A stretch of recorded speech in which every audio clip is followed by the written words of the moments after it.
This is The Joe Gaither Show on BamaCentral.com.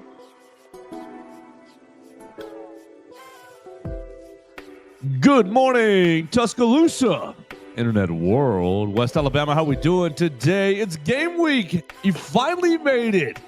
It is the Joe Gaither Show on Bama Central, BamaCentral.com.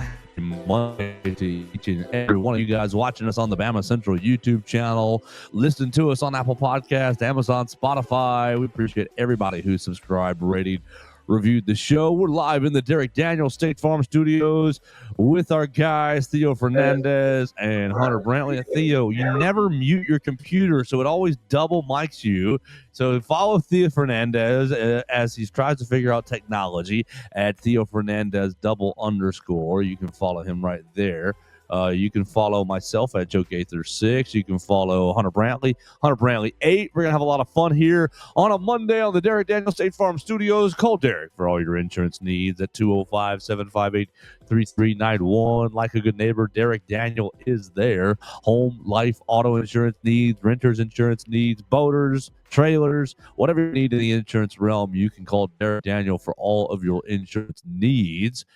We're going to have a lot of fun here in the Derek Daniels State Farm Studios talking about week 0 just here a little bit. We're going to talk about Florida State here a lot of bit. We're going to talk about what we're going to hear from the coordinators today. We're going to hear from Ryan Grubb, Kane Womack, and Kalen DeBoer one last time before the guys go under the hole and get ready for the last 4 days for the Florida State season opener. So we got a lot to get into this morning.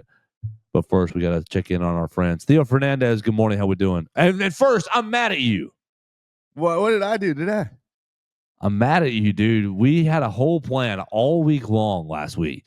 We're going to get Henry Sklar in here, and the two of us are going to tag team and beat him up. And then what happened? We get into the studio on Friday, and you Benedict Arnold me, and you and Henry beat up on me. I'm mad at you. Joe, I want to back you so badly, and then you come out with all due respect, the single worst take I have heard you have on this show. What was the take? Let's hear it. He argued for us demoting every single FBS program that wouldn't be able to contend for a national championship. That's pretty bad, but I've heard a worse take. You did say the Giants would make the playoffs, and that's just nonsensical. That is going to happen. That is not happen. 5 wins this year, picking in the top 10 again. You can pick Jordan Tyson to go along with Malik Neighbors. We are 3-0 in preseason. We are having an incredible year. Preseason. Hang the banner. Hang the banner. All right, you ready for Hang this? that banner. Let's Here we go. go. You guys asked for this. This is all your fault, Hunter. The Giants just became the 8th team since 2009 to outscore their preseason opponents by at least 60 points. Yeah. Yes. Out of the previous 7, Preseason. Yes. 6 made the playoffs, 2 won the Super Bowl. They averaged 11 wins per season. Oh, and Russell Wilson was also the QB for 2 of those teams. And the Giants will shatter that history is mold and repeating. go 4-13 this year. Let's go. You guys 8 and 9. 8 and 9. 8 and 9. Saying that like that's a bad thing. I'm happy at 9. 5-12. That's a losing record, Theo. This team, I think that's the 12 ceiling, wins. actually. Oh, goodness gracious. Well, I'm not really that mad at you. I just wanted to pick some poke. That was a very spirited debate that we had. I wanted to on make sure that Friday. people who missed the show might want to go back and listen to the show Friday. That's the point of that. Oh, it was entertaining. Like, if you want to see Joe fighting for his life, watch Friday's show. Did you have And him look, in I a was- straight jacket? I was so ready to get to gang up on Henry. Like, I've been waiting for this opportunity for since just about the day I've known him. And you had the chance to make it happen, Joe. And just, I cannot get behind that take. I just don't want to see Alabama playing Western Tech Carolina U for the school for the dumb and blind. I don't either. Yeah, but I don't if either. you don't play him, all right, let's not revisit this. I know. mess. Well, yeah, that Go rewatch that was the Friday's point. show. That was the point. How was your weekend? My weekend was great. I was out at a church retreat down in Gulf Shores for the Sweet. weekend, and it was an incredible time getting to You learn bathed in the blood? gospel. I am. That's right. Praise the Lord. Congrats. Nice job. That's great. What was the biggest takeaway? I mean, biggest takeaway, just recognizing going into just the full gravity of the weight of the sacrifice, something that we all know the story, but just when it's put out in certain terms and you can fully, like, there was just a moment where it hits everyone, the full gravity of what happened, and that's a life-changing realization. I agree with you. Well done. Good job. I'm glad you spent your weekend that way. You ready for some college football? Could not be more ready. All right, so we're going to get into week 1 here in just a minute. But next, Hunter Brantley, good morning. It's been a while. We missed you so much. How's your summer been? You rolling into the fall semester? Summer's been great, and couldn't be more excited for college football to kick off on Saturday. We had some games this past Saturday that I actually enjoyed, Iowa State and Kansas State. Yesterday, I had the privilege of going to Atlanta for my first Braves game of the year. Okay. Yes, sir. Finally Did get they a big win? win. They did win 4-3. Yes. Finally, love that. And they moved to 16-1 when I'm in attendance at Truist Park. Imagine if I went to every home game this year. We'd be in first place. We'd be the favorites to win the World Series if I went to every home game this year. They need to pay you and put you in a special box. Honestly, they do. I'm like Frank the Tank, but like better and cooler. 16-1 is amazing. They haven't lost a home game that I've been to since 2018. Wow, Ronald Acuna's rookie year. Is that not insane? Who's the Braves owner right now? It is Liberty Media. The GM's Alex Anthopoulos. Give him a call. Alex, look. If you want to get out of the basement here, didn't they have a good 2 weeks or so recently? They did, but they're not making the playoffs, so it really doesn't matter, to be honest with you. All right, so they'll be in the Justin LeBron sweepstakes. So next year. What we'll do, Alex Anthopoulos, is hold this card for next season. Right, we say we can't play at the back half of it right here because it'll be wasted. We can't. But next year, we're getting Hunter Brantley to all 82 games, and what's 16-1 divided by 18? You get it 78. So you get 76 and 4, something like that. Something like that, yeah. There we go. We need to hold that card, Alex Anthopoulos. I was surprised the Braves won, considering Bryce Elder was on the mound, and there's a running joke that I feel like the Braves are hazing Bryce Elder by letting him pitch for this ball club, because that dude's borderline barely good enough to pitch for any AAA team in America, let alone a major league team like the Braves. What are you talking about? He won this weekend. He did. That's why I was surprised. He had his best outing of the year. He had a season-high 6 strikeouts. Happy for Bryce Elder, but one outing, I don't know if that really helps your cause for next year. Getting better. All right. So we're going to have a lot of fun here talking about some of these topics. I want to take us first to the voicemail line because we want more voicemails. You can call it 205-462-7340, extension 800. We got Dax on the voicemail line. We'll find out what he's got to say. What's up, guys? It is Dax. It's game week. Oh, my Lord, I've been waiting so long. I'm going to be honest, this offseason kind of went by, really fast. I don't know if it was just y'all, but for me, it went by pretty quick. Maybe because I was giving y'all content with my beautiful voicemails. You're welcome. Anyway, so ready to, throw Florida State into the ground and curb stomp them, dude. I can't wait. It's going to be such a good game, and we're going to murder them. I'll give you all my predictions probably on the Thursday or Friday. But anyway, the switching to the 9-game SEC schedule, I think is an awful idea. Why are we appeasing the rest of college football nation when 7 of our teams have the top 15 strength of schedule with 8 games? We're already forced to play a Power 4 team in the non-con. You're telling me in 2027 we're going to have to play Ohio State and 9 SEC teams? I really don't understand what the move is. Our strength of schedule is going to be even more beefed, but that gives a lot of SEC teams another loss. So it's just going to create a lot more churn, and we're just going to eat each other up more often. Because I don't know if y'all been able to tell, but everybody that was kind of middle tier is kind of creeping up and getting kind of good at football since NIL became a thing. Also, the tiny schools that we play, we pay them a good amount of money to come and play us. So we're really giving a lot of money to really tiny schools, and I'm pretty sure they really appreciate it. And I love cupcake games, man. We need them. It's a bye week for us, and we kind of need those. We need our young bucks to get the reps. I hate that we're going to 9 games. It doesn't make any sense to me. We don't need a 9-game SEC schedule at all. Our strength of schedule is already insane. I don't want to have to play a non-con Power 4 team and 9 SEC teams. It's stupid. I don't get the point of it. anyway, that was my rant. I hope y'all enjoyed it, and I love you. Roll Tide. Love you, Dax. Hunter, why don't you take this? Because we've hashed all this out all the way out.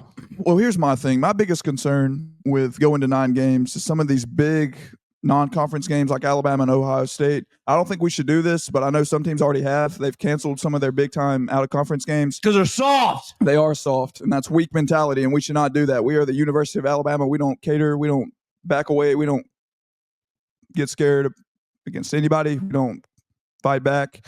I think we need to play Ohio State, but, imagine that we have a conference schedule in 2027 that features Georgia. It'll feature Auburn. It'll feature LSU. It'll feature Tennessee. It could feature Texas. Georgia and Texas got to be. And then you got to throw on Florida, maybe. A&M. A&M. And then we play Ohio State. Yes. Like, my gosh. Why don't we just play the Eagles and the Chiefs after that? Kidding me now? Why don't you? I'm right here. I mean, my goodness. Come after me. My take on this, because I've seen a lot of people saying, "Oh, look what the Big Ten made the SEC do." I don't view it in that frame. I see it as the 9-game schedule. First of all, it allows the best. All right, so we're trying to advocate, or I say we, like the conference is trying to advocate for the SEC being the premier conference in college football. Playing 9 games keeps it in-house a lot more, right? So you're playing each other. You have less opportunities to, or I guess you have more opportunities to see the conference face off against itself. You preserve the rivalries. You preserve what makes the conference special. And honestly, you'll have a lot of 3-loss teams that can still get playoff spots. Yeah, I mean, the college football playoff just changed their criteria to weight teams that play harder schedules. Like, I think that the single biggest loser from this move is the Big Ten. I think that the Big Ten, the one thing that they had to stand on, we play a 9-game conference schedule. You have nothing now. And you're going to have Big Ten teams going out and, yeah, on occasion they'll beat SEC squads, but I think that the SEC will be winning those games at a much higher rate. Quality wins is going to be a lot better, a better metric than, we went undefeated or we only had 1 loss. You had a lot of quality wins. Indiana last year, right. What was Indiana's quality wins? It was non-existent. Right. And I guarantee you, there wasn't one. If Alabama or South Carolina or Ole Miss had played a 9th conference game that year with that same record, they would have been in. Absolutely getting that spot. All 3 of them would have been in. I don't want to see Alabama last year in the playoffs. I didn't either. Yeah. I didn't either. Yeah. I think they're alive. We might have so gotten out of gas. stomped against Penn State. To be honest with you. Yes, that team was so out of gas. They couldn't have lost worse than Tennessee did. You're right. You're right. Yeah. Like that was embarrassing. I think the Big Ten, they have to absolutely hate this. Like, obviously, you see people saying, "Oh, look, they're asserting their authority. Look, they're definitely the best conference in football." And when Ohio State is playing Purdue and Northwestern, and then we see, Mississippi State go up and beat Northwestern in their non-conference game, and you see the real strength and the lack of depth in that conference, I think it's going to expose the Big Ten in a big way. I think it was a money scheme for real, to be honest with you. Bingo! They did it to make more money. The SEC did, because now you add that 9th conference game, and more people are going to pay. TV contracts revenue is going to go up. More people are going to pay to see Alabama versus Texas or Florida than Alabama versus little sister of the poor, like Joe was saying. And right. You still get to keep those 2 cupcake games, which I know Joe is not a fan of, but I absolutely am, and I think most sane football watchers should be a fan of. We should still play cupcakes in November. Yes, we should play a cupcake open with that Power 4 matchup, like cupcake week 2, heading into the SEC schedule, and then you still play your cupcake in November.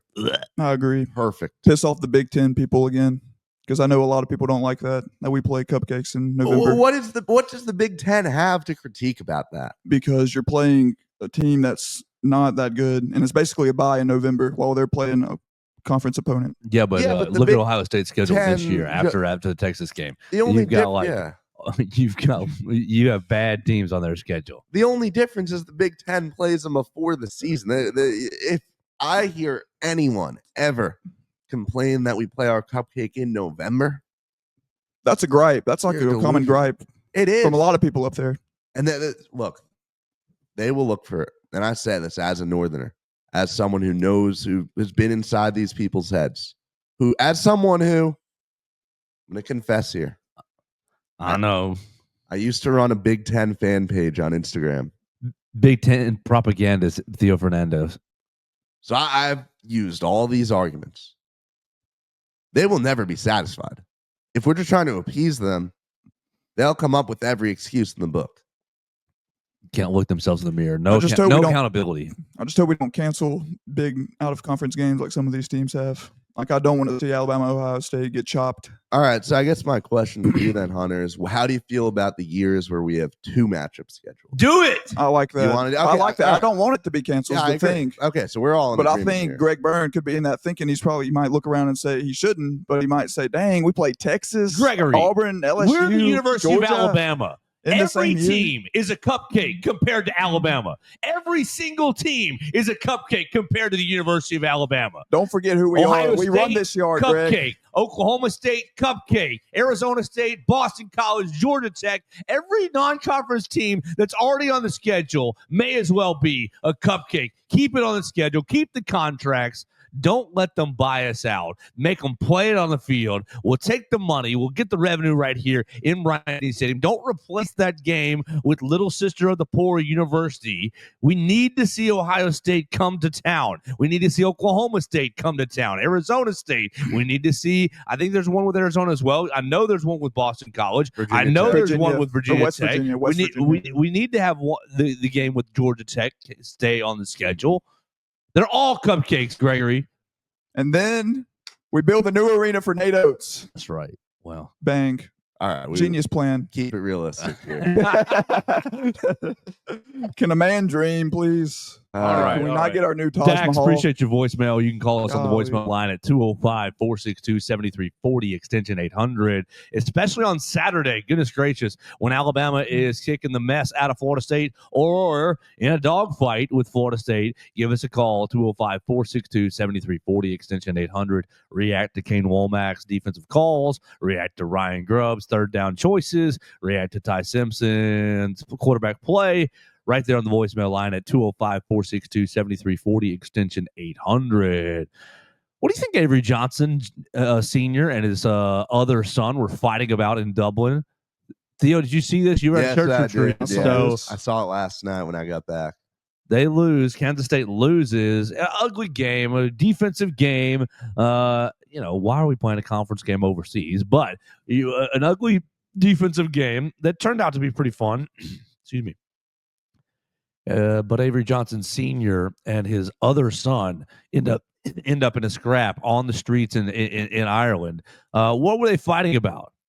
Well, I think that They already put out a canned joint statement. Yeah, We're they- sorry for embarrassing Kansas State. We're sorry for embarrassing our son. They showed more fight than the team did They that did. day. I think Avery's dad probably forgot to split the G on his last drink. Have some Guinness up in the stands. And look, I mean, you put a football game in Ireland. Exactly. What did you think was going to happen? Okay, I want to take a quick 30-second sidebar. I love games being played in Ireland. I love the tradition of starting this season overseas. And I know it's a really unpopular thing to say. Especially with these non-SEC teams, you're doing everything you can to get money. It's a great way to build some money, build some interest overseas. The other thing, I know the fans, obviously you want to see that game played at home. But at the end of the day, it's about the players and how cool is the experience to go to Ireland for a week, get to play there, and it's not like it was a bad environment. It was packed out there. I love the idea of playing games overseas. thought the But a rain made it conference pretty game, cool, to be a honest with conference you. game. Okay, so yeah, generally speaking, I think I would disagree there, especially in a game that is a rivalry. Let Notre Dame play over there. Yeah. They're, independent. They don't have any conference games. Let Notre them Dame play Ohio State. Even like if Iowa State was playing Arizona State, like if it was just a meaningless, I agree then. But that no, would be for the Big Ten, but no Big 12 real championship. Yeah, no real teams go over there. No SEC squads. For about 20 years they played games in Japan. No, I think we should play our opening game next year in Japan. Who do you That'd want to be play in pretty cool. Japan, Hunter? Florida State. No, we're not Florida giving up State. that Florida State home game. Florida State. We want to play ULM in Japan. Let's play UNLV in Florida in Japan. No. That's where we take the last USF game. I'd say give it about. Yeah. There we go. Because we're not. We still have to get one more USF game in this series. We might have better luck not playing them on American soil. To be honest with you, it might be a good change of pace. Give it about 4 years, and like the Sun Belt Championship will be in Saudi Arabia. You're dang right. We can send Auburn to Iran. That's what. Maybe not, but I think I know why Avery Johnson's dad was ticked off. I heard someone called his son ugly in the bar after they lost. His brother called him ugly. It was father fighting his own son. Did you not realize that? Yeah. part? Hold on. It was father fighting. Wait, his you son. didn't realize? I thought they were teaming up on somebody else. No. It was father fighting Avery Johnson's brother. Okay, well then that makes sense. His brother definitely said to his dad, "Hey, Dad, Avery's just terrible at football.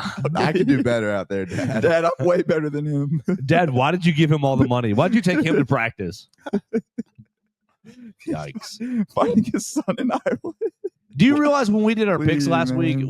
we basically on Friday we basically skipped over this UNLV game because they were playing an FCS school? Oh, first of all, I want my credit as Iowa State pick.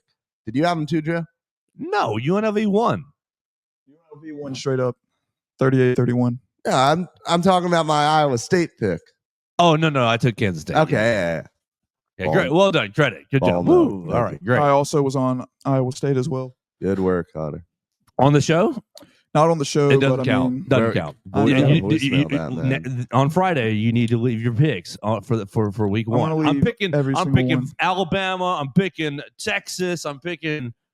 Just leave us up. I'm picking Clemson. Give us your picks for week one on Friday. It can literally just be a 30-second. You don't need to back them up. Just get them out there. Hey guys, here's the picks. Bam, bam, bam, bam, bam. Every game you want to pick. That's an That's open it. invite to everyone listening. let's have a game. Let's make it into a game.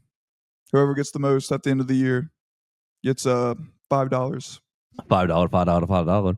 They get an insurance quote from Derry Daniel State Farm. That is a very good reward because that is worth a lot of money. Worth it. Absolutely. All right, so y'all want to move into Florida State just a little bit? Let's do it. I assigned Hunter Brantley a task before he came in. I said he said, "Oh, we on tomorrow? We still on?" I said, "Yeah." What are we talking about? I said, "Oh, we don't know. We never know." What about Florida State's wide receivers? We've already looked at their offensive line. We already looked at their offensive line 2 Fridays back, and I think their offensive line is loaded with a bunch of behemoths. You guys heard our Florida State writer last week talking about Thomas Castellanos, and he talked a little about the wide receivers. He talked a little bit about Squirrel White. He talked a little bit about a freshman that they have.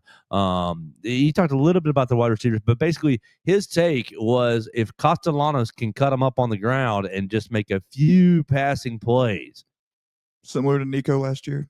Well, yeah, see, it's more similar to DAW, cutting them up on the ground and making a few passing plays. I agree with that. Then Florida State's got a chance. So Hunter Brantley, what do we know? We'll all back up. We'll all clear the lane, pass him the ball, isolation, little Hunter Brantley, Florida State wide receiver talk. Who is catching the passes in Tallahassee? The one guy that I circle that I think's the biggest threat to keep an eye on is Deuce Robinson. Last year, he was at USC, had 23 catches, 396 yards, 5 touchdowns, 33 yards per game, and he will likely be the Noles' leading receiver this season. He was the number 1 tight end coming out of high school, and then he switched to receiver when he got to USC. I guess that was something Skinny between boy. him and Lincoln Riley. Reminds me a lot of Kyle Pitts at 6'6", 225 pounds, and I believe that he will be the guy that Kane Womack is circling this whole week, saying, let's not let this guy beat us. Moving on, we got Squirrel White. First off, I don't know why his name's Squirrel. Apparently, his real name is on his birth certificate's Marquarius, and I think that's even worse, to be honest with you. Alabama fans know him well. He was at Tennessee. He had finished the season with 34 catches, 2 touchdowns, and 381 yards. Got hurt last year. Got hurt. Yeah, I don't think he played against us. Yeah. I don't think he did. I think he missed a couple of games here and there. But I'll cut him some slack. He was playing with Nico last year. Cool. So, I mean, that's kind of why his numbers took a dip. He had a pretty good year in 2023 with Joe Milton. I think 800 yards receiving, 2 touchdowns. Made a really good catch in the 23 game when we played them. Granted, Chris Braswell was covering him on a wheel route, and he had no safety help. So, I mean, what it's worth. It was a good catch. I'll give Squirrel credit for that, but you did beat a slow linebacker at that. Then we got Gavin Blackwell, who's wide receiver 3. He played 4 years at North Carolina. I guess he didn't want to finish his college career with Bill Belichick, so he hit the portal, and now he's with Mike Norvell and Gus Malzahn. And he had 4 catches for 43 yards last year. Was not that integral of a piece for the Tar Heels. He's looking to make some noise here with Thomas Castellanos in his senior season, 5th-year senior. So that's it for the receivers. I don't think anybody else is that worth noting, to be honest with you. Not a whole lot of talent outside of Deuce Robinson. I think, like I said, he is the guy to circle. He's the guy to keep track of the most. And I think Damani will check him all game long. I think he'll do a really good job and keep him in check. And I think Thomas Castellanos is going to have his work cut out for him along with everybody else on this receiving core. Hunter, what year was Nick Marshall the quarterback at Auburn? Was that 2018 or was that the kick 6 year, 2017? 2013 was Nick Marshall. Yeah. Really? 2013 was Nick Marshall. All right, so Theo, it reminds me a lot of Nick Marshall, actually. So Theo, yeah, that's what I want you to put. I want you to put 2013 Iron Bowl. Make sure into your Google right here. Pull up the box score for the 2013 Iron Bowl. Then I want to know. Make sure that it was Nick Marshall's year as the Auburn quarterback. And I want to know rushing and passing yards numbers that he had against Alabama. His 2014 year was very similar to Castellanos in 2023. So passing and rushing. That's what I'm getting at here is because we're highlighting these wide receivers and you just kind of B level players, no superstars really. This Robinson guy has always been trying to make himself into a star, and it's tough with Lincoln Riley. And just kind of what's been going on at USC. But in Squirrel White, he was a fine wide receiver for Tennessee, but he was never what, Brew McCoy? He was never really like Jalen Hyatt. Right, their top guy. And so you've got a bunch of just like C+, B level wide receivers, but you go back to really the Gus Malzahn offense, and I think that Castellanos has to throw for like $170. Look up Pavia's passing. While he's looking up Nick Marshall, I want you, Hunter, to look up Diego Pavia last year. Because Pavia didn't clear 200 in that game. I don't believe. It was just timely. It was just efficient. It was just, you've been keying in on the run game for all this. Let me pop you with an 18-yarder. Let me pop you with a timely 7-yard pass.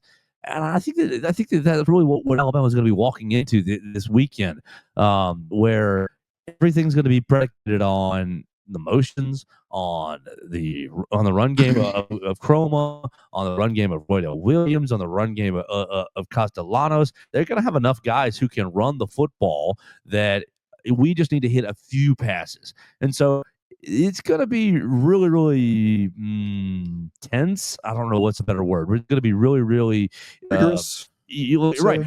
The defensive backs have to be on the cue the entire time, because when it's called upon in the past, it's like, hey, buddy, you're only going to get about 17, 18 passes in this game, maybe 24 passes in this game. You're going to come away with 8, 10 incompletions and make this really, really tough on him, so that they get behind the stick, they end up in third and long situations. And when it becomes third and long, you weren't out there with me on Friday with County High and Central. Their first drive, Central got them into third and long different times, and County High ended up complete passes, and some of them were absolute prayers to score a touchdown on the first drive. Well, they cleaned it up the rest of the game, and Central beat the ever-living mess out of them. But if you allow these like whoop-de-boop fluky passes to get completed and drive continuing, well, then you're going to be just so frustrated the whole time because, oh, we're winning on first and second down, but oh, darn it, dude got the first down by 1 yard and they're still on the field. We should be off the field, but we're not. So give me what you got with Nick Marshall last year. Yeah. It was it 2013? Yeah, 2013 Iron Bowl. He had more rushing yards than passing yards. Yeah, what are the numbers? 17 carries, 99 yards, 1 touchdown. 11 for 16, 97 yards, 2 touchdowns. 6.1 yards per attempt. Shoot me in the face. Shoot me in the face if I'm the defensive coordinator, because it's just like painfully you're right there, and you're not getting beat with big plays. You're not getting especially that year. That was the year that Gus Malzahn had the triple option with the pass on the end of it. Right, Yeah. it was the handoff to the to the running back on inside zone. You had the running back going around basically for the flip, and they got out to the edge. If the corner came up to guard the flip, to guard the pitch, it was, we're going to hit you with a 2 yard, 4 yard hitch. It was a 4 yard hitch or 7 yard hitch right over the line of scrimmage that turned into, first down. And it was just like there were so many options. It was hard to guard, and you weren't asking Nick Marshall to really make difficult passes. Ugh, so frustrating. What do you have for Diego Pavia? For Diego Pavia, this is going to shock you. Did he really go over is. 200? 252, 16 of 20. Well, he did hit the long one to He did, yeah. Cedric Alexander. to Stowers. Stowers, yeah, that's right. On 4th and 1. 4th and 1 of all rounds. 4th and 1, and Malachi Moore gets lost and over the top. Oh, pain. All right, what was his rushing yards? It was like 60? 56. Okay. For 20 attempts. So not as efficient throwing the ball. That surprised me, actually. 252 yards. That's good. I feel like they just carved us up on the ground, to be honest with you. Ugh. Especially in the fourth quarter. Timely passes. That's really what it's all about. And that's what I'm worried about on Saturday. I'm worried about this Alabama defense. Not that they're not talented. They are talented. But the Gus Malzahn is a madman, is just an absolute insane person who is going to, okay, Theo, Gus, I'm so sorry to say this, but my girlfriend says every man is autistic. But then she goes, y'all all just have your own interests, and you get autistic about it. You with the Bears, Joe. You with wrestling, Joe. Da da da da. I'm like, okay, I guess you have a point. Gus Malzahn's autism is like is calling plays. Is like is play call is like scheming a play. Is like you're gonna see with him against Nick Saban. It would be 4 plays. It'd be 5 plays, but they'd be hit in such an order that it'd be like, God dang it, that one again? It was like, why can't they see it? Well, the read option again. Right. There's 5 plays, and they're all playing off of each other, and he hits them at such a rate and he just got such a good feel for the game of football of they haven't seen this one in a minute. Bam! And now they're thinking about that. Go back to number 1. Number 1 again. Number 1 again. Number 1. Number 3. Number 1. Number 3. Number 1. Number 4. Number 1. Number 5. Number 1. Number 2. Number 2. Number 1. Just over and over and over in such an order that is just so mind-boggling and frustrating. I love him. I think he's an amazing offensive coordinator, and I love his style. But I am, and maybe that's why I'm so concerned about Saturday, because I do have such high respect for Gus Malzahn.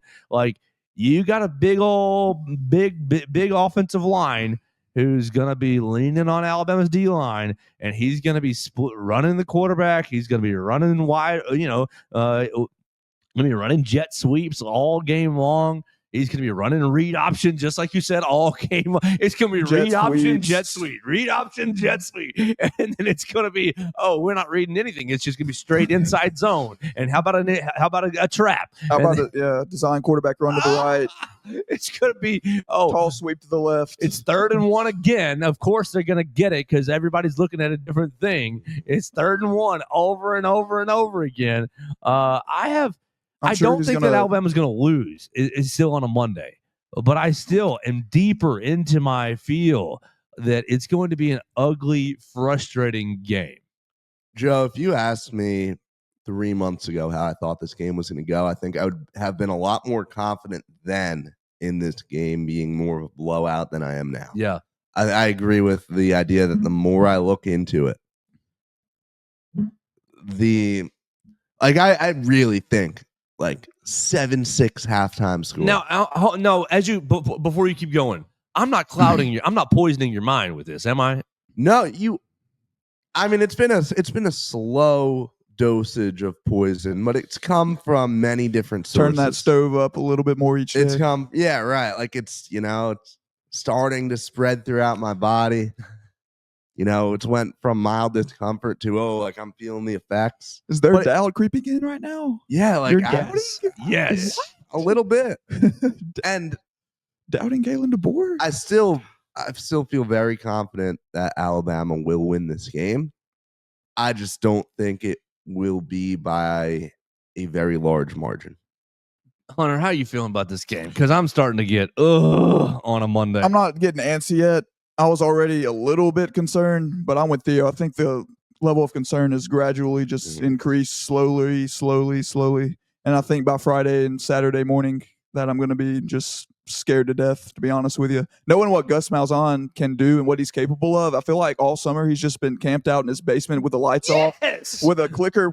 All right, next. Okay, they're in a 4-2-5. Let's see. What's the linebackers doing? Whoop. All right, they're going to blitz right there. Okay, let's see. What's Damani Jackson doing right there? Oh, he's going to. Okay, we're going to run the sweep when he comes this way. All right, let's see. When can I run this read option? Just give it to him behind tight end. Okay, right there. Good.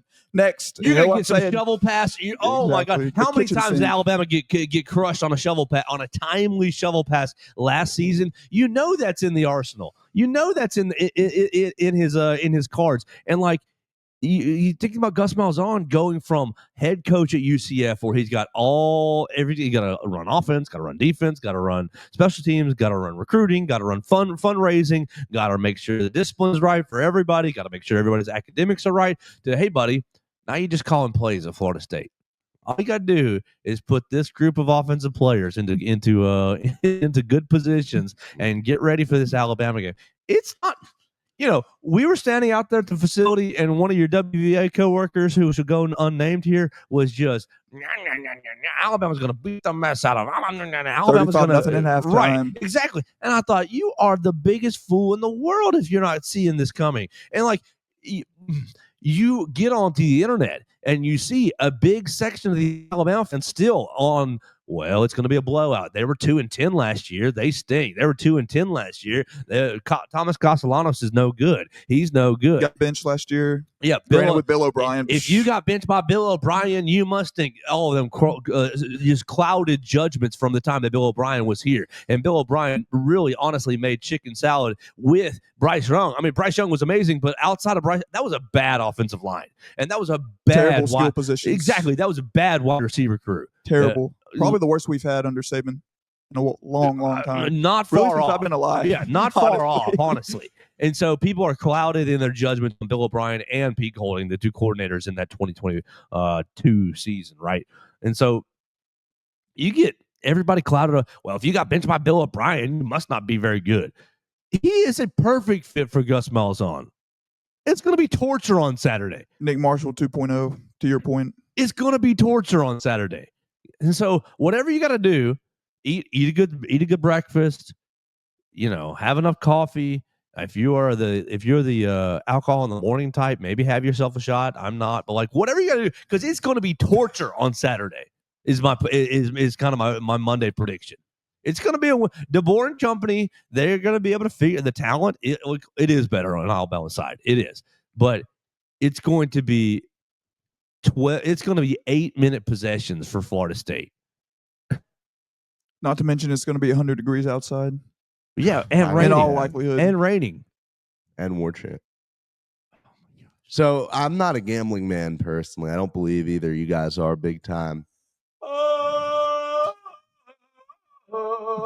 Where, if you were told to place a bet on this game at minus 13.5, whose side are you taking? Florida State. Without a doubt right now. Without a doubt right now. Florida State. You see, I'm on the fence at that number. See, the only reason that I'm thinking Alabama is late. That's what I'm thinking. Right? Backdoor cover. You get the late cover. You're up 10. Bama's up 10. Florida State's pressing to close the gap, and you get an interception. You get a Castellanos interception. Or you're pressing to close the gap. We're going for it on 4th down, and Alabama comes up with a stop, and we're all hooting and hollering, yelling, "Roll Tide!" And the next 3 or 4 plays, bam, Alabama scores to take it from 10 to 17. I could see it being 20-7 and whatever he was just talking about, pick 6. We get a run on 4th down, and we just gash them up the middle for 30 yards for a touchdown, and we go up 27-7, and we win 27-7. I would have very little confidence in my bet on either side. Exactly. Yeah, me too. If I could say, "Hey, man, I'm gonna pass on this one," that's where I'd take my $100. I'm gonna pass on this one because, like, I think that Florida State's going to be in it enough to frustrate the ever-living mess out of Alabama. But I think that when push comes to shove at the very end of the game, you could see some circumstances where, Alabama gets it may even just be a 7-point game, right? It could be even a 7-point game. Alabama gets a stop, and Ty Simpson and company marches down to take it from 7 to 14. You lose by a half point, and you're pulling your hair out. I hope that happens to Florida State fans. I hope that happens to Florida State fans. A half-point victory. Oh, gotcha. Right at the end. Because I got some Florida State fans that are going to be mad if that happens. Hey, good teams win. Great teams cover. That's right. That's right. If we don't cover, we don't win. Well, golly. All right. So on this track, let's think about some fun defensive sets we can have. Because didn't you want to talk about nickel defense? Yeah, I do. I'm not go ahead and go get what you want out of it. And as he's talking, Theo, you remember what we talked about on Friday, and you remember what we've talked about a little bit towards the back half of the week, where Alabama was playing sets just for a little bit of time with 6 defensive backs, not 5, 6. And so Kane Womack's a madman himself. What kind of defensive sets is he going to be cooking up on Saturday? Go ahead, Hunter. So I'll say this. I think we're all in agreement. I think we can all agree the secondary is the strong suit of this defense, without a doubt. I think we can all agree on that. Well, with that being said, we run a lot of nickel, 4-2-5, and I get it. That's what Kane Womack does. But when you have a secondary that's as talented and as skilled as this, because last year, I think we can all agree as well, our secondary was terrible. It was awful. I mean, awful's a strong word. I think it wasn't as good as this year, but I mean, we definitely, if Nico could throw the ball down the field, we lose that game by 3 or 4 scores. Okay, that was a bad game. If we yes, came up against a quarterback that could stretch the field and throw it vertical and hit some deep balls, then we could be in trouble. This year, I don't think that's the case. And with that being said, I think Cam Calhoun and Deshaun Jones are really good. Obviously, you got the starters, Damani and Xavier, flanking each other on the corner position. Then you got Bray and Keon at the safeties at the back end. Do we really need that 5th defensive back when you have this much skill, talent? And when you come up against teams that love to run the ball, you don't really need that extra defensive back in the game. I'd rather have a Keon Keeley in the game. I'd rather have a Kelby Collins. I'd rather have a Justin Jefferson to stack that run box and limit the runs and limit the amount of yardage they get running the football. And then you make them throw the ball because now they're dead to rights. You got them right where you want them. And I think that should be the game plan against Florida State. It's that you stack that box and you make Thomas throw the football. And it seems like it works more times than not. I disagree because I agree with your first half of the argument, but I think you can still run that 4-2-5 in a way that will allow you to have one of those guys, higher up, closer to the box. Like when you look at how talented these guys are, why wouldn't you want to keep as many of them on the field as possible? You're gonna be mad when you see 6 DBs on the field. If you want to take one away and go to 4, right? Like you started off with the right take. When you want your strengths to be highlighted as much as possible, right? You at 4 guys, we're looking at Domani, Bray, probably Sab and Xavier. We're keeping Calhoun and Jones off the field. Meanwhile, we could probably run a set where all 6 of those guys are sharing the field together. How hard would that be? Maybe on 3rd and 20. Offense? I'd rather get pressure on the quarterback. Don't give him all day to throw. Because at some point he's going to find time. Somebody's going to get open. Yeah, all right, yeah. You know what I'm saying? And do you not want to see Keon Keeley and Quay Russo on the field I together? want to see him, but I want to see that so bad. I trust that, like, Kane Womack's a freak. I trust that the freakiest. He will find ways to use these guys in freaky ways, in extremely creative sets that will still allow the defense to do everything you want to see out of it, just with insanely talented players out on the field. Yeah, I think that what we saw on Tuesday with the 6 defensive backs is indicative of the experimenting that's going on right now. I think that what you got the base 4-2-5, and I think you can fill in every position. You got Keenan Overton, James Smith, and Quay Russo, and Quay up front, right? Basically, and then you got Deontay, Justin Jefferson, or Nikhil Green, as your third, whatever. You got those two, and then your 5. You're ended up with Dijon Lee at the field, Damani at the boundary. You're going to go Xavier Brown at Husky. You're going to end up with Keon and Brad in the back. That's free, right? Strong. Well, so you think Lee over Cam Calhoun? Jones? I think we'd have Deshaun Jones on the field. I think Cam Calhoun's going to be that 5th DB, to be honest with you. I wouldn't be surprised. I think they'll all rotate. I mean, they'll all rotate. Think Deshaun's going to start? They're all going to rotate, but I believe that Dijon Lee is going to be playing mostly at field corner.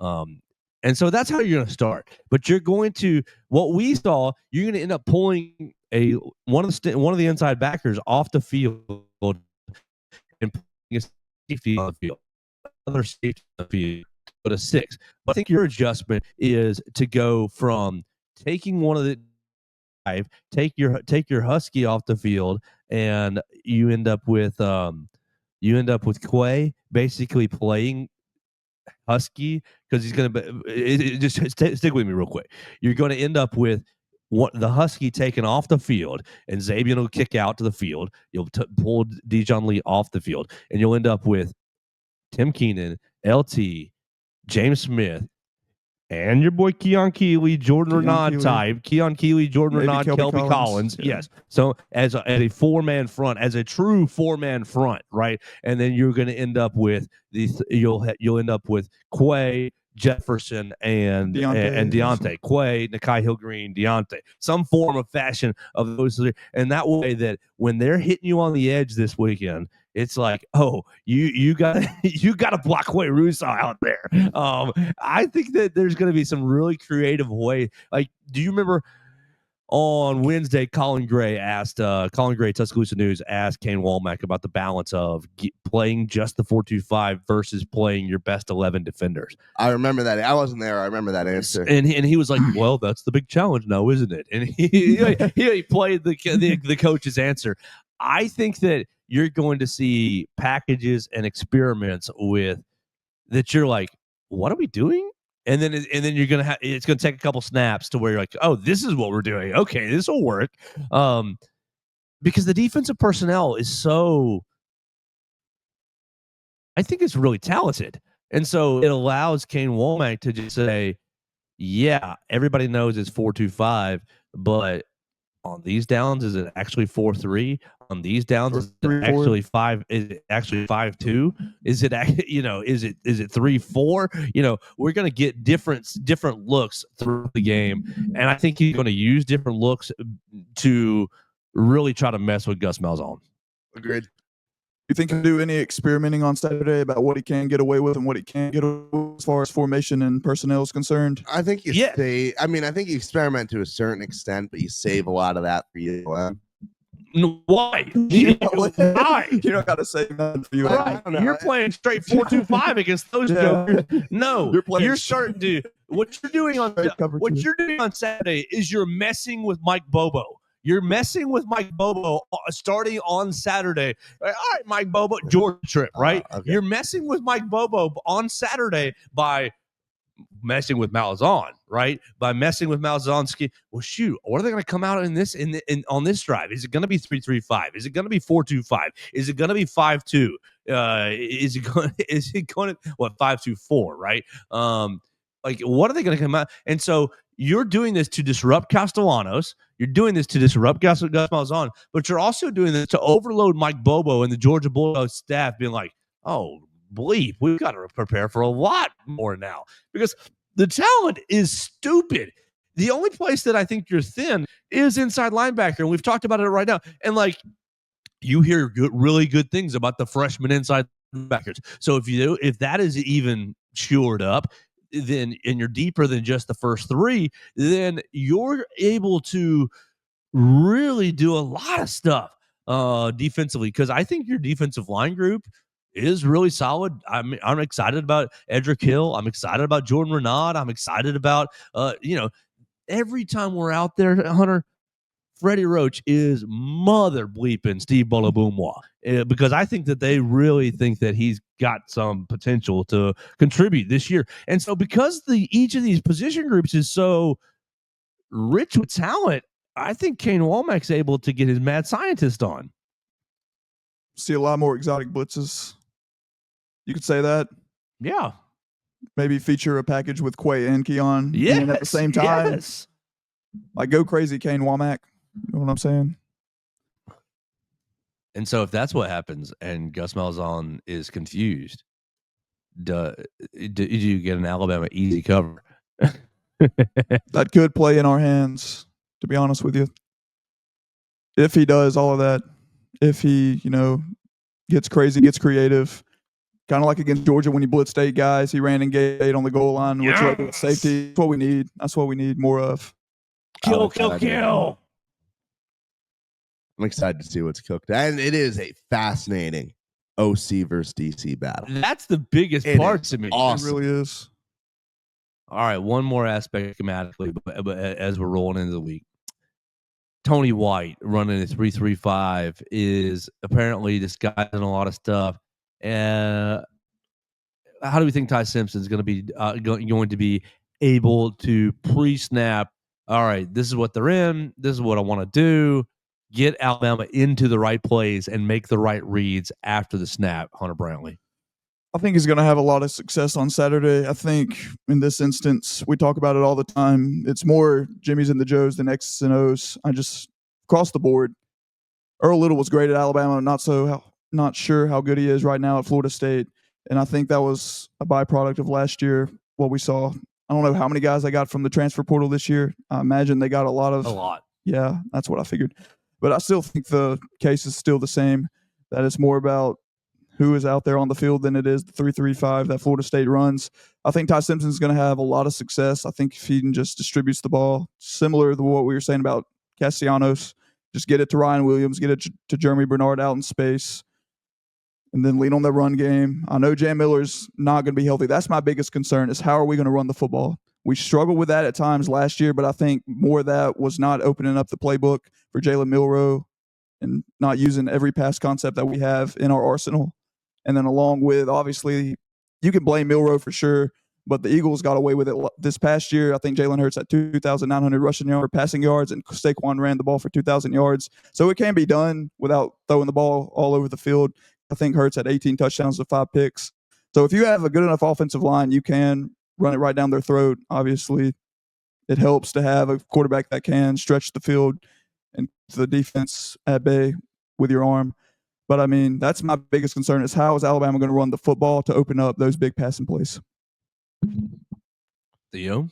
Yeah, I mean, Ty Simpson? That was said very well by Hunter. I mean, I'm ready for a mistake to be made early. Yeah. I am very ready for a first half interception. Beyond that, look, I'd say a relatively high level of trust in Ty Simpson. Yep. I'd say that as you adjust to the environment, as you settle in, as you get past there are 100,000 fans screaming at me, what is going on? Why is it so hot out? Once you settle in from all that, I trust him to get the job done later in the game. But I've said it before, I'll say it again. I'm expecting an ugly start. Absolutely. So we will find out what happens on Saturday. What we're going to do for the rest of the day is head over to the Malmore Athletic Facility. We're going to hear from Kane Womack, Ryan Grubb, and from Caleb DeBoer. You'll be able to see all those videos on the Bama Central YouTube channel. We are in game week. Tomorrow we get some players to talk to. Wednesday, they go dark. You got the SEC coaches teleconference. If you want to hear a little bit more from Kalen DeBoer, you got Hey Coach. Hey Coach will make his, Coach DeBoer will make his first appearance of the year on Hey Coach Wednesday night. No media on Thursday or Friday. Everybody's traveling down, and we'll have a great season opener on Saturday against the Florida State Seminoles. Make sure you follow Theo Fernandez at Theo Fernandez _. Follow Hunter Brantley at Hunter Brantley 8. Myself at Joe Gaither 6. You guys can call the show at 205-462-7340 extension 800. If you want to leave a voicemail, leave a take on this Florida State game. You can give your opinions, your thoughts, your concerns right there on the voicemail line at 205-462-7340 extension 800. We're going to talk to you tomorrow right here on the Joe Gaither Show on Bama Central and BamaCentral.com. Thanks for joining us on today's edition of the Joe Gaither Show on Bama Central. Keep up with Joe on all his social media pages at Joe Gaither 6. Subscribe, rate, and review the show on Spotify and Apple Podcasts, and be sure to read us daily at BamaCentral.com.